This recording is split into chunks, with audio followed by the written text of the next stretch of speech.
Hello, this is Let's Talk with Jerry and Carol McIntosh. This evening we're going to discuss a loss, well, some things, but we're going to just address some of the issues that we think need to be addressed this evening, especially the AARP in its, what is this, urging Olin America to ask the candidates for 5 key questions. We're going to talk about that and other things. Uh, First, though, we hope everybody's doing well with this virus. Hope the virus is not doing anything to hurt your family, but we know that it's reaping havoc on the Black community. So we asking everybody to protect yourself as much as possible. Wear what you need to wear to protect yourself, because the only thing we got against this virus is our immune system. So That's true. I do want to say to you as well, good evening. This is Let's Talk. We try to come on. We didn't come on. We didn't have a chance to come on the last Thursday. So busy and so many things were happening. So we're so glad to be back tonight and just to sit down and let's talk about issues that might have come up or issues that you are concerned about. There are a couple of things we would like to discuss as well. So just join in. Feel free to call us at 850-206-3776. That's 206-3776 with the 850 area code. you know, we've been working on these campaigns so tough. Working to get out the vote so tough with Black Voters Matter, New World Believers, and other organizations that is just it's exhausting, but it's rewarding. So that we want to make sure that people are able to vote and participate, because this is our democracy, and this is where we live, and we have to do what we can to save it, to make sure that all of us are represented in this democracy. And we're doing it not just for ourselves, but for future generations yet unborn. So we're going to continue to push forward and push hard to make sure that we save the country as much as possible. Right. And when we ask people, and when you see on Facebook and all of the other social media platforms, the statement that this election is the most important election of your lifetime, and it is true. Vote because your life depends on it, and it does. There should be no other option. There should be no reason why you should not have voted for the 2020 election. You had the opportunity to vote by mail, even though today was the deadline. Is the deadline for all states, or is it the deadline period, or what? Well, Saturday here. It's Saturday. Yeah, Saturday. Is for early voting. But the deadline for early voting is Saturday. But the deadline for your mail-in, to return your mail-in voting, isn't that today? No, you got them to Saturday to have it in. But the thing about it, we're telling people it's too late for a mail-in, early. It's because the mail is so screwed up. That's true. So we don't want people to mail a ballot in now. If you can get it to a drop box, to a supervisor of elections office, get somebody to take you to drop your ballot off. That's going to be the best option now, because you only got to Tuesday, and the mail could be in the mail for 6 to 8 days now. Right. And they don't even want to count it if it come in after that, even though it may be postmarked by midnight on Tuesday. So it's best to get everything in now as much as possible. So they can even vote at an early voting site. Right. If you have a ballot and you go to an early voting site, you can just turn in your ballot and then vote.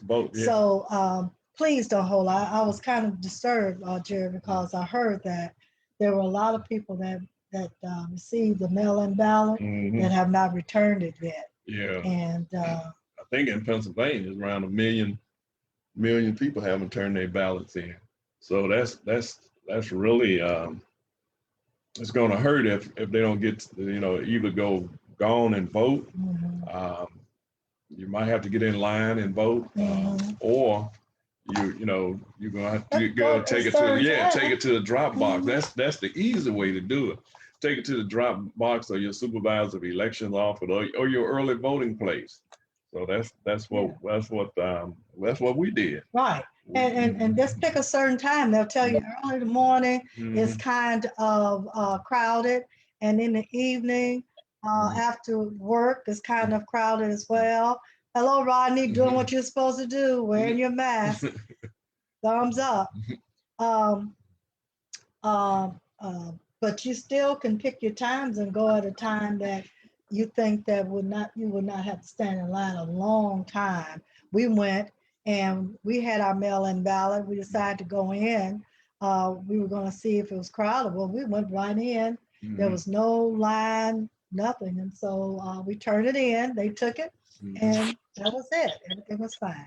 So in the major cities, though, it's a whole lot different. Yeah, it is. It's a whole lot different.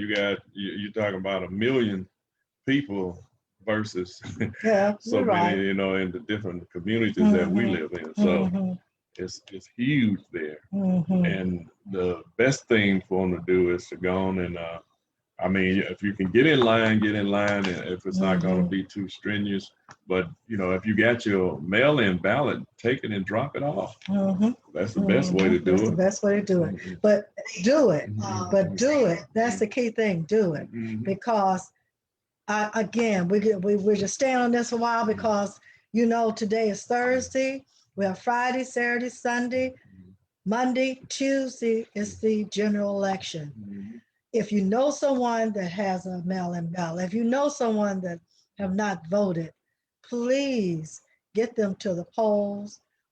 Please talk to them and tell them how important voting is, especially in this election. We know that if things remain the same and we get the same person in, we know that the United States of America will be a different United States of America. And so you have to realize this. Well, democracy is gone that way if we don't. There's no doubt in my mind. You can see all the institutions being folded up right now, being just destroyed. All the democratic processes out the window. So it's no doubt about it. For people to not vote and get rid of this organization of criminal activity that's taking place. We see it before our eyes every day. Somebody just bald-facedly lie to you in your face as if you are stupid, and then you have people that follow that. That's a dangerous scenario that we are looking at for the future. So, you're looking at dictatorship if something don't change quickly. And then you have to realize there's so many other important things. It's not just the presidency, it's the Senate. We have to get the Senate because even if Donald Trump goes back into office, if we have the House and the Senate, he can be controlled in a much better way. There's, not so much damage. Then we have to realize also that healthcare is at stake. My phone go to A week later, after the election, won't they take a vote on, or is it going into court? And make a decision. They'll make a decision. The decision will come down after the election. Well, they said 1 week after that, 10th. Yeah. Of November. Right, somewhere around there, that they'll make the decision on whether you or not have Affordable Care Act or not. Right. And whether your children can be on, and if the Affordable Care Act gone, that means if your children are on your insurance, that means that insurance is gone. They'll have to pay for their insurance starting at 18 years old. Well, that means they don't have a plan to replace it right now. They don't have. So if they get rid of the Affordable Health Care Plan 1 week after election, then there are going to be millions of people without health care. Right. And with the jobs gone, with the increase in people being laid off and losing businesses.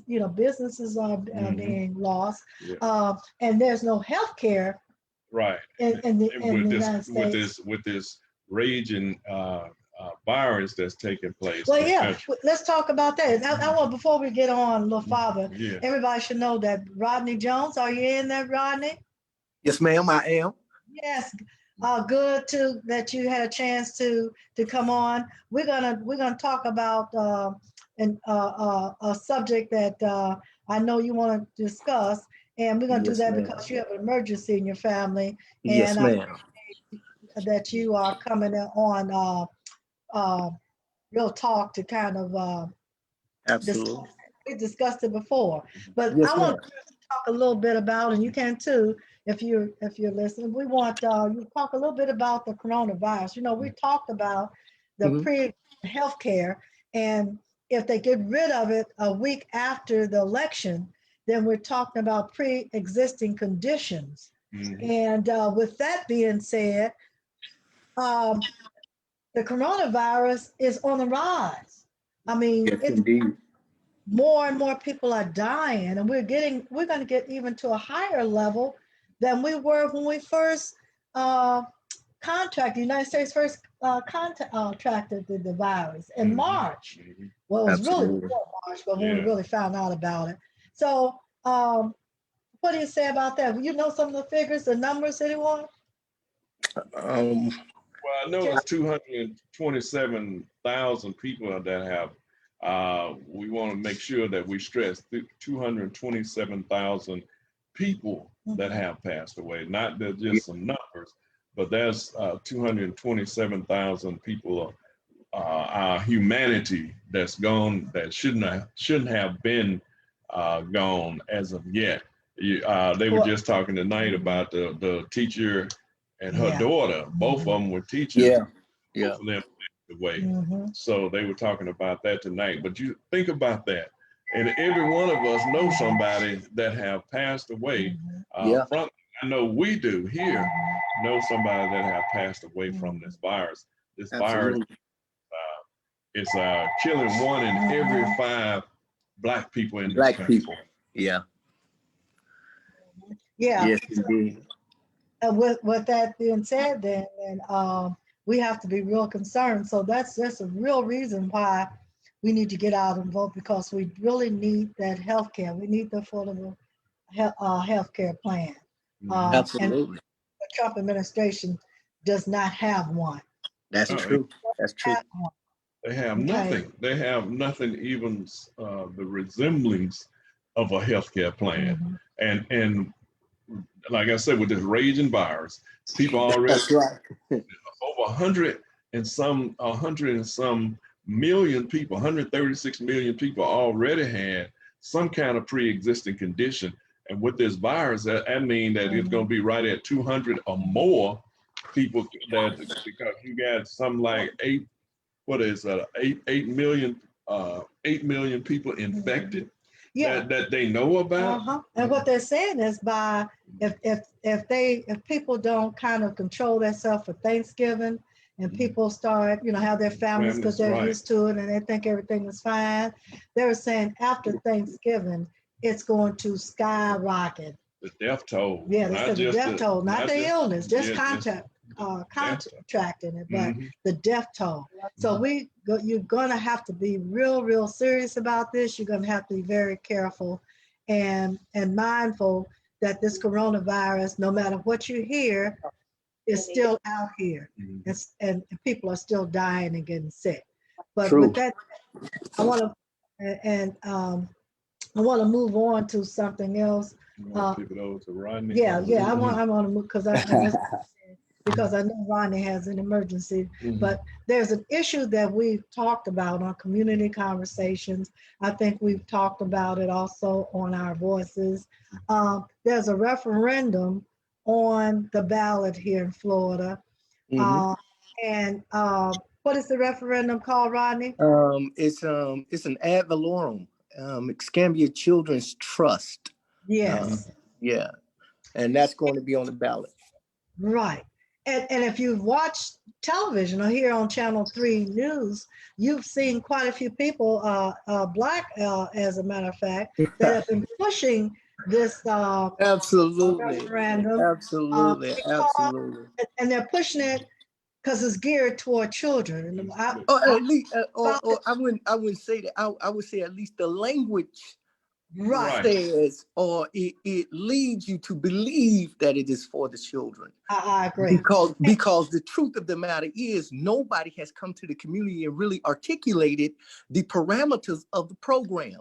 They're just saying, and if we vote for this and it is put in place, then we have to wait for them to put something in play to say, okay, these are the parameters of it. So right now, we have, like you said earlier, we have all these individuals. We have what we call influencers in the Black community who are going on television, they're going on the radio, they're going on Facebook, and they are speaking to our community, and I'm saying speaking to the African American community, and telling them to vote for this ad valorem, when in fact none of them have articulated the parameters of this ad valorem. They have not stated that this is how it's set up.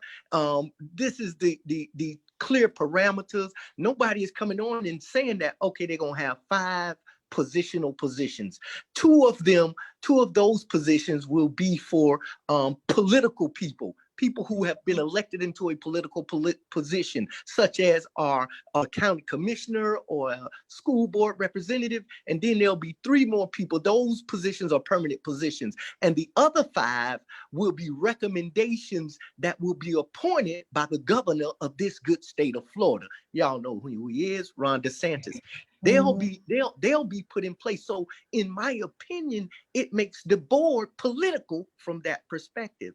And to go further, if they really wanted the input of the African American community, since they have all these African Americans who seem to be vying for this particular ad valorem, saying, okay, the Scammy Children Trust, it's good for the children. Well, I asked this question: why didn't they come to the African American community and say, hey, we're about to get this amendment on the ballots. This is what it's about. This is who it's going to affect. And this is how much good it's going to do. I didn't see any notices that came out into the community saying that we're having a town hall meeting or we're having a Zoom forum so that people could give input in regards to this Escambia Children's Trust. Now, in the state of Florida, we have about 10. We have about 10, ranging from Dade County all the way to Duval County, in some of the largest counties in this state.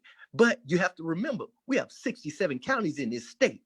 And 10 minus 67 means we have 57 counties who didn't take it. You feel what I'm saying? I want people to clearly understand that we don't want to, it's kind of like saying, okay, somebody brings me a plate of food covered up and say, hey, this is for your children. And I don't check it. I don't see what it is. I just give it and feed it to my children. That doesn't make good logical sense. That's kind of what they're doing for us now. They're saying, okay, this is for your children, but nobody has given a clear articulation of how it'll impact the children because they haven't set the parameters yet. Right. And one thing, Rodney, one thing that you need to let everybody know, that they haven't created this any criteria yet. And if you look at the wording, it says to be created after the vote. It's in place. Yeah. Right. And so that's the problem. The other problem that I want to ask you about is this 10-person committee. Is there a term limit on this, or the same people will be in charge? Miss Mac, I asked that very question when we had Miss Krumpa on and we had Miss Jennifer on of Achieve Escambia, who they seem to be the driving force behind this particular amendment.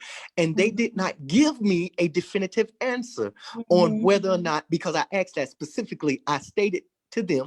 I say, well, since county commissioners are elected officials and school board attendants or school board superintendents are appointed, they term out. So will they stay? How would that work? They say they haven't figured that. They haven't got to that yet. They haven't kind of put any parameters or decided what they're going to do about that. That alone should tell me, how do I know this is going to be beneficial to the children that you say it's going to be beneficial to, especially when you have now collected these African Americans in the community who are influencers, and I respect them, as influencers in our community. And now they're getting on TV, they're getting on the radio and Facebook. They are now targeting the African American community. Right. They are sending these influencers to say, hey, it's good. Hey, it's good. Hey, vote for this. And I'm speaking to every one of them. And I'll sit down with each one of them that's been on TV, that's been on the radio, that's been on Facebook saying yes for this. I'll sit down with them face to face and I'll bring them statistical data showing where even the Department of Education says some of these programs don't even work because they don't attract the children that really impact the data negatively. They don't go into these communities, that data that many of the counties get. Like if you go to the health department, I have an MOU with the health department for the work that I do through HIV. You can find the mortality rate for the county. You can find the juvenile arrest rate. I am a partner of DJJ. I am a contractor for the state of Florida, DJJ. I can find that data, and they can't tell me that they're going, any program that you put together, its design is to kind of get, sometimes they cherry pick. And what I mean by that is they pick and choose kids who are more likely to be successful so that they can have good numbers. But it doesn't impact the overall data of the county. And that's what many of these programs, these 10 programs that they have in place right now, that's throughout the state of Florida, these other children's trusts or children's councils, because they call them two different names, either one. The data is two different columns of data, one from the program, one from the county itself. I ask the people to do their research. I would never try to sell my Black community anything that I have not researched. I say, do the research. Then I say, give the people an opportunity to choose if they want to do it. Don't get out trying to sell it, because even the people I seen on the radio, I heard on the radio, seen on the TV, and seen on Facebook, they have no idea how this program is going to run. Right, because they haven't set it up. Right, and they haven't set it up, and they're pushing children. The children is like the icing on the cake. So what they're doing is just pushing, this is going to help the children. And they know when you say the children, that everyone is going to side with it. Because remember, when I first read it, being an educator, I automatically said, oh, it's for the children. I know they need it and blah, blah, blah. Until you have to go deeper inside things. You have to, and you help with that, Rodney, going deeper into it. And you're saying, wait a minute, this is not all what it's saying it's about. One thing that I don't think people realize is that each homeowner will have to pay their a $40 Avaloran tax. That's right. That's a tax that they put on you. On top of that, Rodney, that you're looking at 10 years, and like you had explained earlier, is that for the next 10 years, there are going to be even more homes built in this community. Right. They're saying, oh, it's going to raise $8 million a year. We know it's going to raise at least 10 per year. And then as in the next 2 years, you're talking about maybe $15 million because of more homes or 12 million. So in 10 years, we're tied down for 10 years paying an Avaloran tax to the tune of $100 and some million that we may not even have no control over. That the accountability for this is not going to be in our hands unless we force it. And that means it's going to take the entire Black community. Yeah. But it's still, wait a minute. But Mr. Matt, it's difficult to at least hold them accountable to something that we think they should be doing. See, because the thing about it, we go back to is that they are setting their own criteria. Right. Right. If you're setting your own criteria, I can only hold you accountable for what your criteria is. Mhm. So if I'm not getting nothing out of that, that's not their fault, so to speak, because they saying, well, we are doing what we said we would do. So if your program doesn't have the capacity to do it, too bad, so sad. That's kind of how it can be. So we can't really hold them accountable. People say that we'll hold them accountable. It's difficult to hold them accountable when they create the parameters. It's kind of like Impact 100, if I could say that. They Mhm. set their own, it's their own money. They set Right. their own they set their That's own right. parameters. No. So Mhm. tell me, because they haven't given a lot of Impact 100 grants out to the Black community, which is statistically true. I'm not throwing salt on them, but Right. statistically they have not. So Right. how can we hold them accountable for Right. anything? We can't, because they set their criteria. Yeah, that's And if right. you don't meet their criteria, they don't have to give you nothing.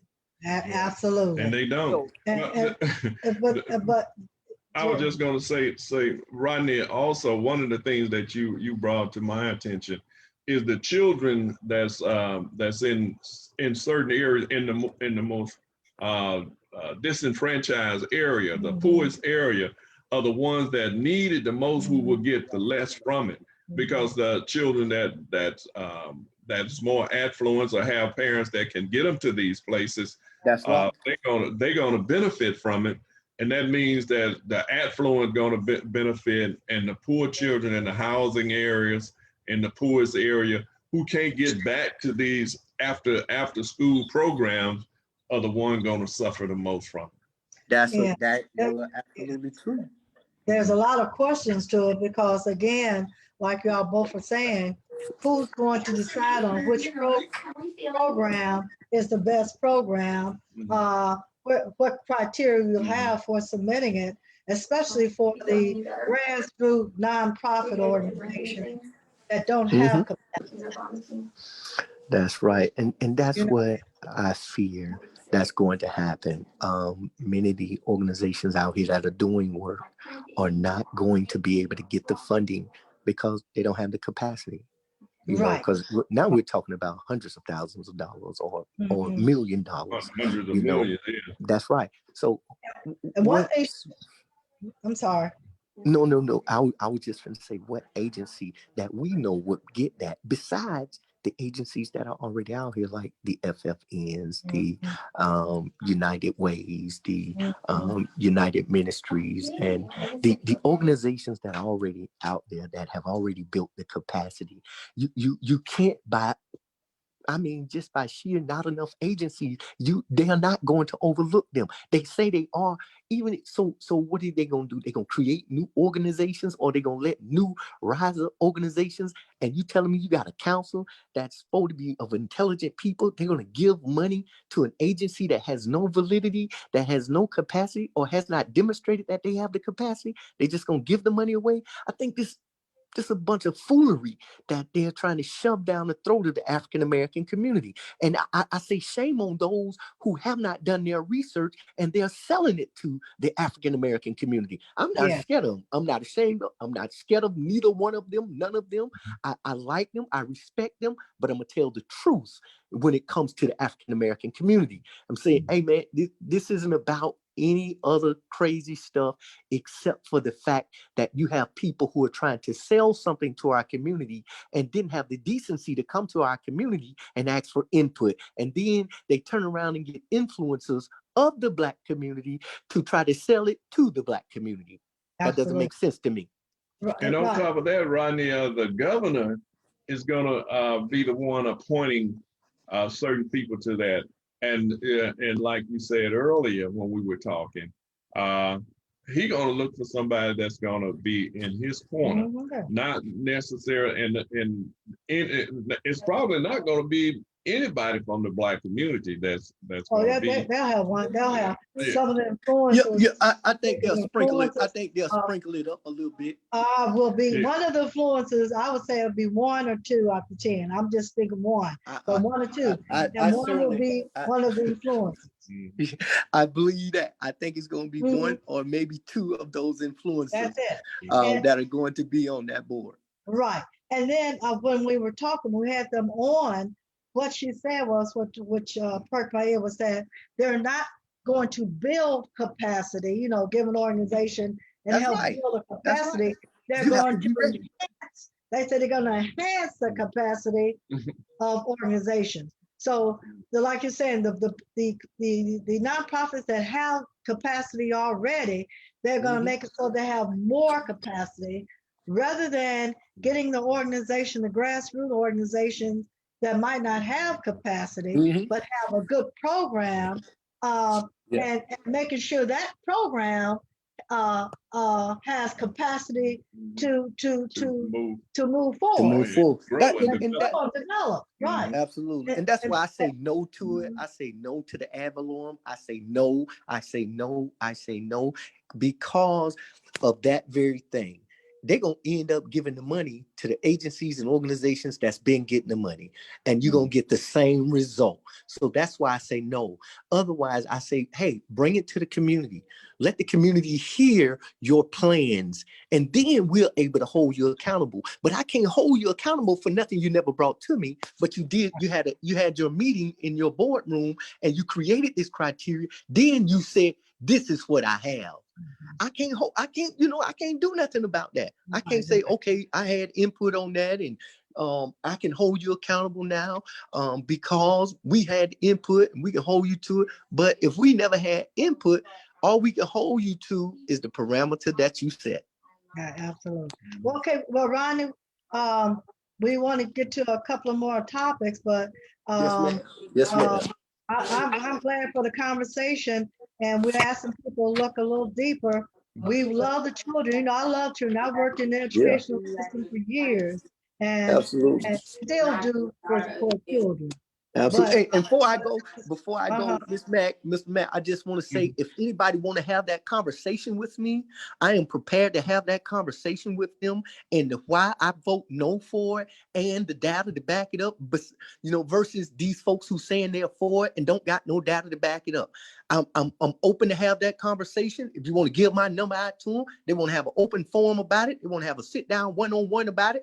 I'm open for it. Tell them anything they want to do, I'm open for it. Mhm. Well, if any of them are listening, it'd be good because the election is Tuesday. Yeah.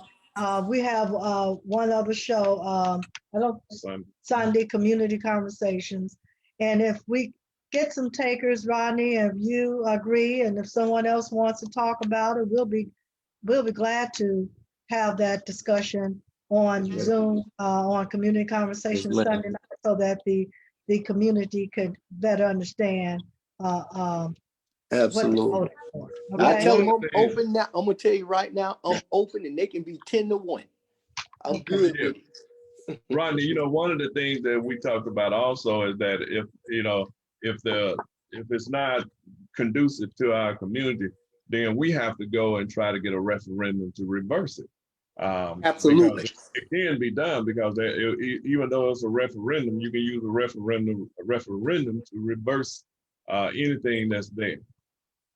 And that's All what I'm on right. board for that. And I'm waiting. All right. All right. Thank you, guys. Y'all have a Thank blessed you. rest of Thank y'all you. And I evening. hope everything is well. Yes, ma'am. Thank you. All right then.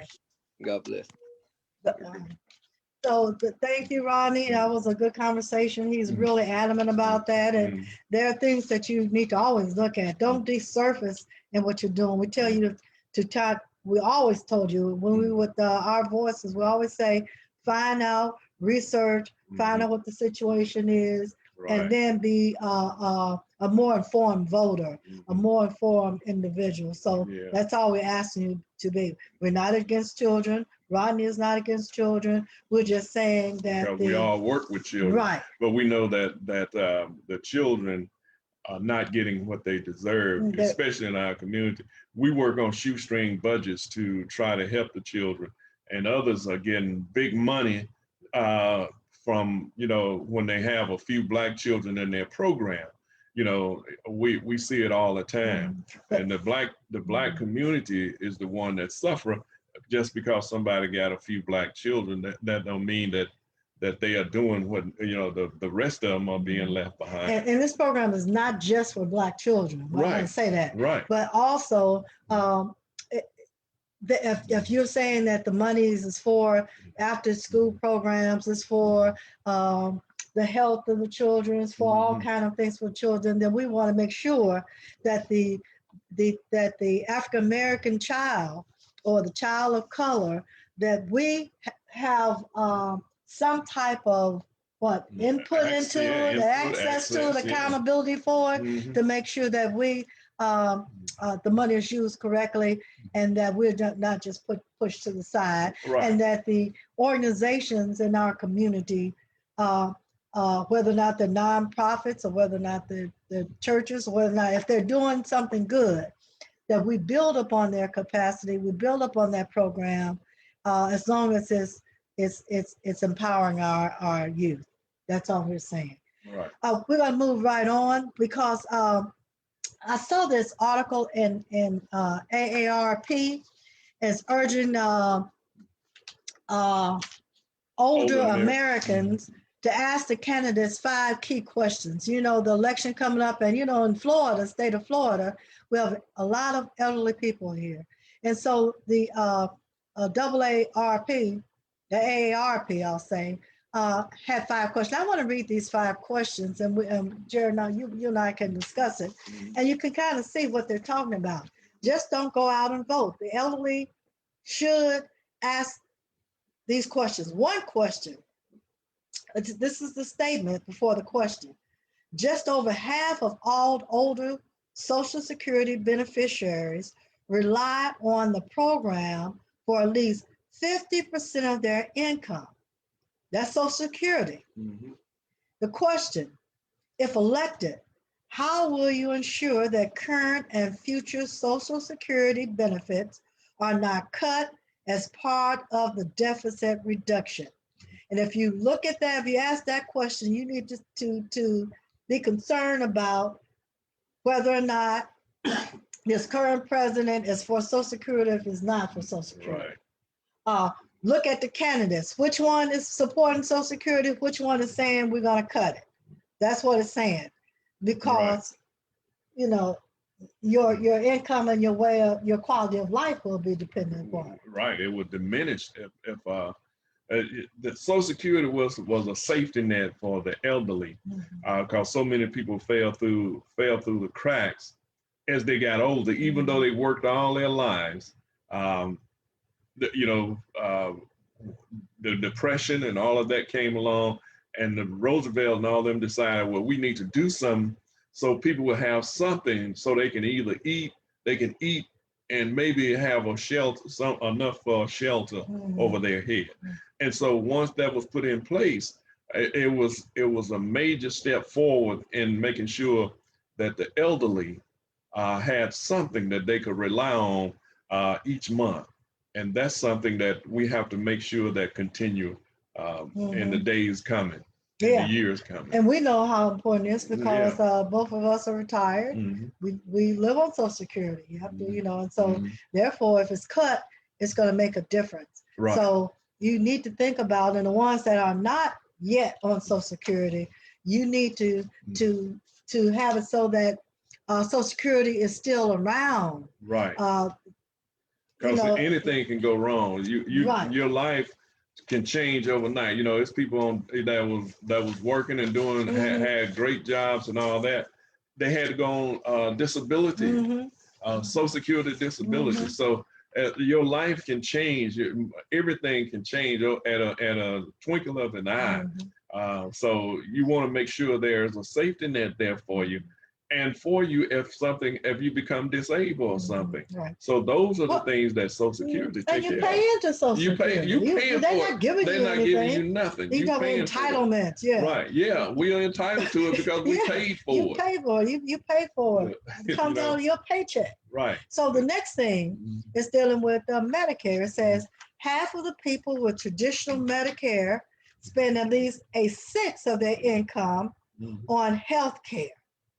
If elected, how will you protect Medicare from benefit cuts, as well as lower health care costs, and ensure seniors continue receiving the affordable health care they have earned. Yeah. We just got to talking about. That's Mhm. one of the questions that the elderly need to be concerned about Mhm. is their Medicare and their health care plans. Right. And we just told you that 1 week after the election, that the Affordable Health Care Act can be done Mhm. away with. Yeah.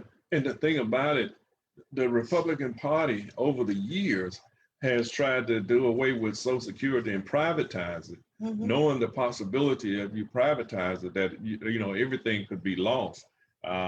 So we have to make sure that. Then the Medicare, they've been trying to cut Medicare for years, Mhm. so that people will have to pay even more, even though you pay into it for years if you're working.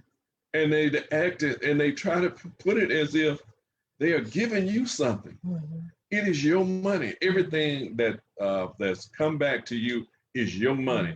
It does not belong to the government. It does not belong to big corporation. It is your money. There's our money put into a pool to make sure that the country is run smoothly as possible. Even your tax money is put into a pool, which is called a social program, which be a highways, hospitals, bridges, everything else in this country. So when somebody talks to you about socialism, make sure you understand what socialism means. It don't mean communism. That's a whole different animal out there. Mhm. And with the, I want to go back to Social Mhm. Security. You remember there was a time, well, at 62, you could retire Mhm. and get your Social Security. Then they raised it to 65. Well, it went to 63. Or 63. That's one. 62, 63, then 65, then 67. Now they want to raise it to 70. Yeah. To 70. So they want you to work all of your life, and that you with the possibility, the average person lifespan is around 70 years old now.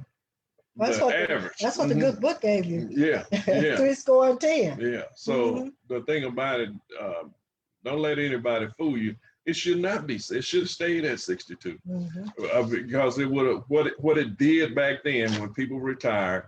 They retired a little early, had a little life ahead of them. There was new jobs open up each year because people were retiring and doing what they needed to do. And some of them, they would just work part-time jobs. Right. And that would just pass and open up for the next generation. Right. But if the elderly have to work and work until they're 70, then that really hurts the younger people trying to find a job. Right, because you get the elderly now is working in the Burger Kings and the Wendy's and all that. So they're the one that's working harder because they have everything that they worked for before is now almost nullified. It don't even meet the cost of living a decent livable wage where they can pay their rent and they medicine, get medicine and drugs and all of that they need for their life to stay alive. Right. Now I want to read the third thing.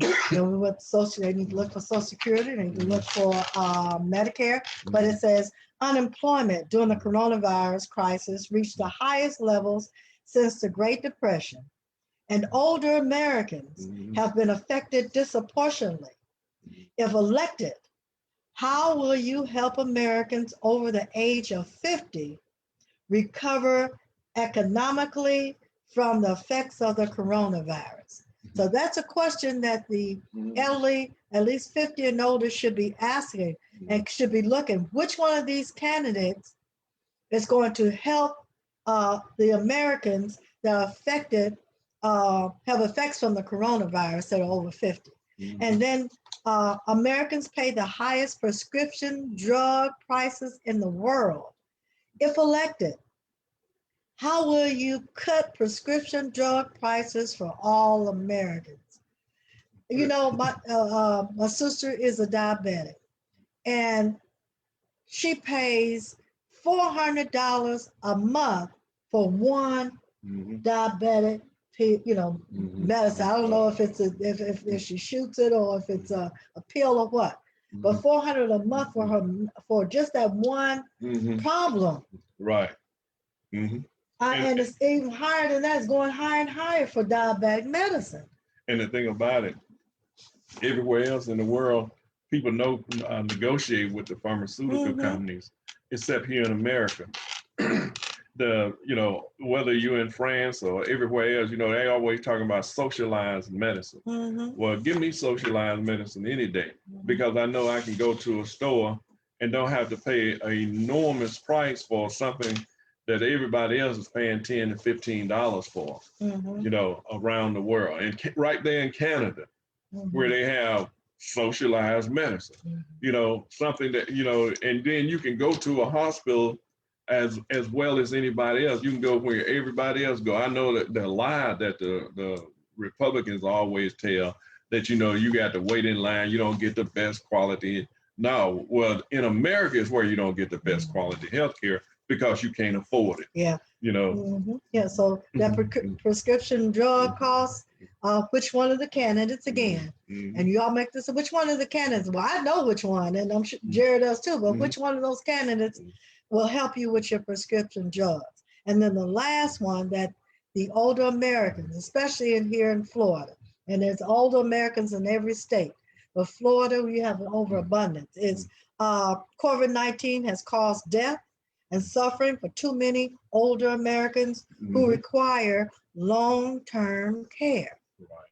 If elected, how will you make sure seniors can access safe and affordable long-term care at home, as well as facilities like nursing homes and assisted living? Again, look at that and see. Do you think the person that's in office now cares about the elderly and assisted living and nursing care? What did we hear around March and April? That they wanted the elderly to sacrifice their lives. You live long enough. Yeah, They sacrifice for the good. right out in front with it, for the good of the country. We don't care if you die or not. So, just hang on to that. What he said, well, if you were gonna die, hang on to November 3rd, and then die, and we'll celebrate you. I mean, I just doggedly telling the American people, we don't care nothing about you. Even though you done worked all your life, you're the one that made sure the country was safe, fought wars for the country, worked in the country, did everything it was to do to make sure the country is stabilized. And now he's telling, if you are 60 and older, you ought to be willing to die for the country. No, you go first. I want them to go first. Right. So look at it, and if you look at those 5 questions that the elderly should be asking themselves before they go and vote, there's only one way you're going to vote. Moving right along with that, Jared, there was something that happened today. We heard on Joy show tonight, was that, and correct me if I'm wrong, but did we hear that they're trying to have off-duty police officers go to polling sites? Go to polling site. Well, it was the police union calling on retired police officers to go to polling sites in the Black community in Minnesota to really to intimidate Black voters. What they fail to realize, Black voters are not afraid of them. We will not be intimidated. We're gonna vote whether you like it or not. We paid the price for this. Our ancestors paid the price for it. We paid, if the cruelty, as Martin Luther King said, if the cruelty and viciousness of slavery couldn't stop us, what we face right now sure won't stop us from doing what we need to do to keep ourselves free and our children from being slaughtered in this country. So forget it if you think you're going to intimidate us. The hell with you. So don't be afraid to go and vote. If you wait until November 3rd, we were hoping that most of the people would vote before November 3rd, but there's some people that really, really like voting on the general election day. On the day of. Right, but because they're saying that so many things can go wrong on the day of. And that's why we are encouraging people and pleading with people to go vote early, because they're going to pull every trick in the book to stop you from voting. The machine's gonna shut down. They know how powerful your vote is. We know how powerful your vote is. If you use it, you are using power in this country, and they know that. Now, and those the ones that don't want you to vote. You know. Remember, you can take your paper in with you. You know, go over your ballot because you can get sample ballots for your area and everything. Go over everything before you go in. If you don't know who to vote for, you need to ask and check around in the community. Check with we call them influencers, or people that you think that would give you the right information. But do not go in there empty-handed. Do not go in there without being prepared. Like I said, plan your vote. Right, it's gonna help you get in and out fast. If you got your stuff written down already, because you can take that in with you. You can take a sample ballot. If you made a copy of your ballot, make a sample ballot. You can take that with you if you want to copy from it.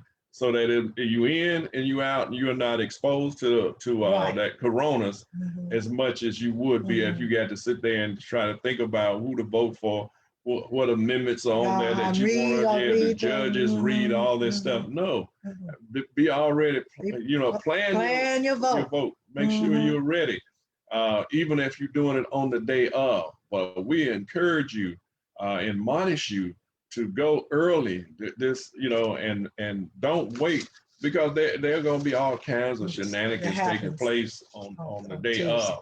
And with that being said, also election protection. Even though there's going to, like Jerry said, there's going to be a lot of things happening that day. They might tell you can't vote. They might say they don't have your name. Your signature is different. We heard about recently somebody said, well, you don't look like your picture. Right. Well, I change my look all the time. So I might go there, we're looking one way, and my picture has a whole different look on it. So you cannot say that it's not me because I look differently on a certain day. Right. But in that case, election protection is going to handle it. You should outside of the polling site, you should, in every state, every city, you will see. I think they said the shirts will be yellow this year. In certain areas, but they will have election protection across their shirts. There'll be in cars. They'll be walking around polling. You can always go to them. One thing we want to stress: do not leave without voting. Right. Don't let them say this is not your polling place and you leave and go home and say I can vote. Right. You find somebody from election protection. They'll be outside of the polling place. They can call the supervisor of election right then. They can call lawyers. They can take care of any problem situation and tell you what you need to do. If you do leave, don't leave a vote on tell them you want a provisional ballot. A provisional ballot. You can vote, use that ballot to vote.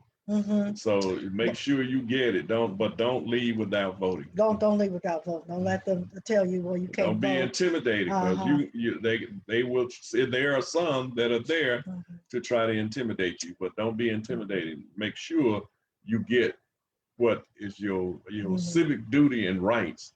It is your right to vote in America. Your folks died and prayed over it and fought for it, bled over it. So we need to make sure that we honor our ancestors by participating in the process, so that future generations will know that when they ask the question, what did you do? You can tell them what you did in this period in history. Be on the right side of history. And a person with disabilities, they have to take care of you. Their chairs. I know we went to the early voting site. They did have chairs for disabled to sit in. They should have a ramp. All these things. Don't say, well, my elderly person or my disabled family member can't vote. Yes, you can. So be aware of that. And they can take someone right over there with them and stand right next to them and assist them in voting. Or they can vote, they can vote by absentee ballot, and then you just drop it off at the drop box. If they want to, because some elderly people, once they're older, they want to because they're used to going in on person on election day. But at least this is just something they need to know. Right. Because for a while we thought we couldn't, no one could go in with us. We didn't realize we could take papers. Right. I remember that time. And then you become more empowered. Knowledge is power. We used to always say that knowledge is power. Right. But Jerry, let's tell them we work with um, Black Voters Matter, and they have sponsored a lot of our activities that we do here in Pensacola. Right. And Move for Change and New World Believers. These are organizations that are in the community doing something. When we're on this show, when we're on Real Talk, we're on Real Talk in regards to Jerry and Carol McIntosh. We're just talking with you, telling you, sharing how our feelings, what our feelings are, and things that we've heard about and how we feel about them. But then there's other hats that we hold, and which when we vote for Black Voters Matters, which Black Voters Matters is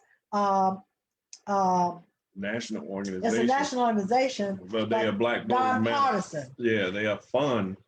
Black Voters Matter is a fund, and they Black Voters Matter Fund, which help enhance organizations to do what they are already doing on the ground. Well, I want to say they're nonpartisan. Right, they are. That's the most important thing. So we're saying with this, in this case, this is nonpartisan because we're just pushing, getting out the vote. Yeah. And so this is what we've been doing a lot of, just getting people encouraged and motivated and registered and just empowering them to understand voting and know the importance of voting and not be intimidated by voting. For the last week, you know, we have certain things that we're going to be doing. And I'm just going to briefly go through this with them. It's on Facebook. I've already posted on Jared's Facebook page. But Friday, which is tomorrow, tomorrow is Friday. Oh, time is going by fast. We're going to be doing a sign waving. This is here in Pensacola on the corner of Cervantes and W Street. We need volunteers to help us to stand out there and tell people vote today. We're trying to get people to vote before October. Tuesday. Yeah, no, really to vote, 31st. But we want to get them to get out and vote before 31st. Yeah. Or 31st is the last day for voting. So we'll be on Cervantes and W Street from about 12 to 2. And then we're going to go to Brownsville Community Center, which is a polling place. From about 2 to 3, and we're going to be handing out Black Voters Matters caps and buttons and other things that we have. Then Saturday, October 31st, we're going to do sign waving again, but we'll be on Highway 29 near Wedgwood. You'll see us. We'll have a lot of signs and items that we're going to be passing out as well. And we're calling this the Early Voting Hoodie Day. We're going to be giving out Black Voters Matters hoodies. And we'll be at the Marie Young Community Center, which is another voting center. The sign waving will be at 10 to 12. And the hoodie day will be from 12 to 1 p.m. Sunday, we're going to do sign waving. They'll be on Fairfield and 9th Avenue, just trying to get the people. The signs will say, get out and vote today. And then we'll have some Black Voters Matters signs as well.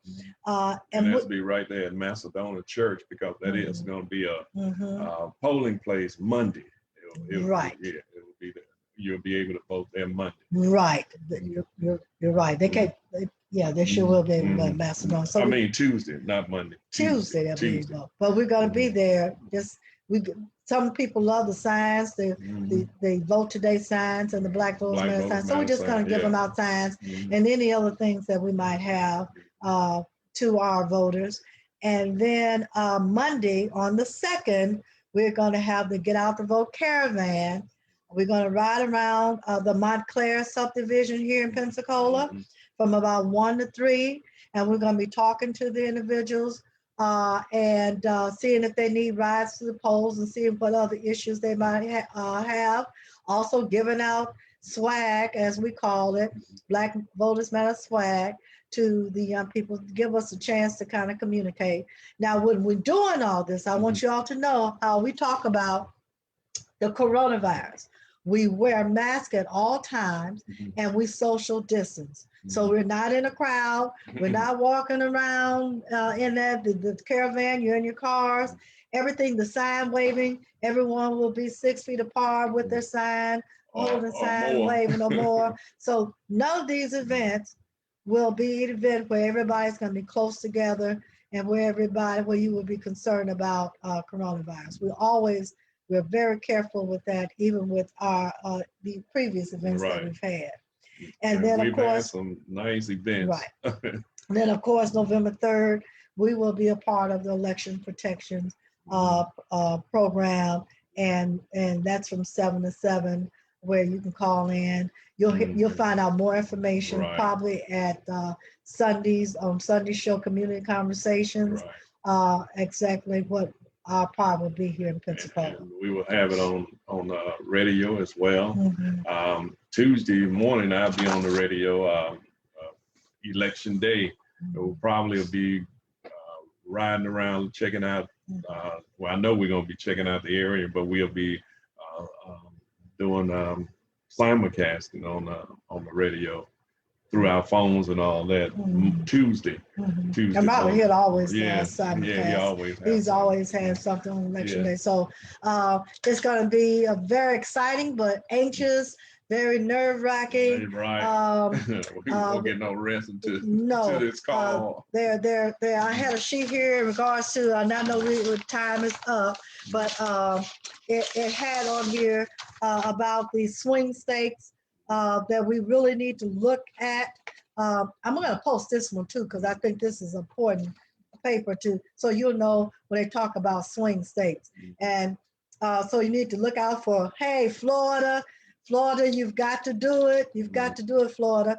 Georgia, North Carolina, Texas, Arizona, Pennsylvania. They're really looking at Pennsylvania, Michigan, Wisconsin, Minneapolis, Maine, New Hampshire. Those are the swing states. We need to pull those swing states. So if I post this, like I told Jerry, this will be a good sheet that I have here where you can kind of take it and kind of circle and work with it. I wanted to show you this. We've never had a chance to show you how you can actually be engaged on election night, because there are red states. There are about 20 red states. We're hoping some of those red states turn blue. And then we have 19 blue states. We're hoping to keep those 19 and swing the red states and some of the swing states over to blue. So y'all, it's gonna be a long Tuesday. Yes. And so anyway, we're not going to keep you much longer. You know, we just love sitting here talking with you, and maybe after elections we can have some topics where you all can come on and kind of talk with us, maybe be one of our special guests. I would love to have that when we talk about the issues. So we want y'all to participate in every one of our shows. I see Jerry Conyers is on, your niece. Oh, she is. Hey, Jerry. We love to do, niece. we love to kind of look and see who's on, because, you know, there's some people that watch us continuously on Let's Talk. They watch us on Community Conversations and on Our Voices, and we really appreciate it. We like to just call the names. I see Triple L. Hats off to you. I saw you on the television. You're on the ad. So go girl, go girl. We have Nisha Lomax Barron. You know, Lisa, she was with the 2020 census, and she was awesome. I am glad to have known you, and I hope we stay friends for a long time. Jerry Conyers, you are the best niece I've ever, I will say I'm glad to have you as my niece. And you are awesome mother to your children, and she's doing well with her career. They live in Atlanta, and I'm so proud of them. I see my brother is on, Michael Conyers. He's from Atlanta. He's also a brother that I'm proud to have. And when I say that, I really mean that. And he supports me, and my family is very close. So just want to say this because you never know when. So I just like to say it. I see Aura Lacey, your Yeah, sister, my sister. and, Yeah, and she's yeah, staunch she's support. religious. Mhm. She's religious support. I even see one of my cousins from St. Louis, Darnell Willis, Oh, really?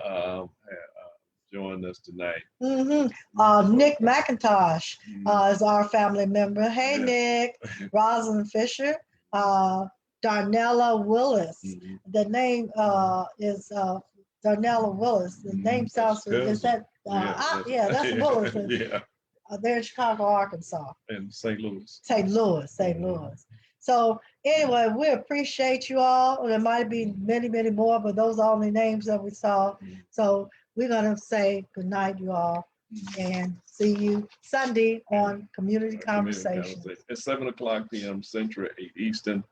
Uh, be sure to protect yourself and be careful from the virus. Be safe, because this thing is reaping havoc on the Black community. Like we said, 1 in 5 Black people have died from it, and we don't want you to be the other, one of the ones. So we have to. Only thing we have to protect ourselves is our immune system, and we can use we can use face covering and make sure we protect ourselves. That even the doctor from the CDC said that's the safest Mhm. thing that you can use now until they develop some kind of It's that vaccine. face mask. And Dr. Foster said that might be sometime late in In 2021 20, or maybe 22. Right, right. So this is gonna be with us for a while. Yeah. You all get out and vote, Mhm. vote, vote, vote. Good night, y'all. Good night.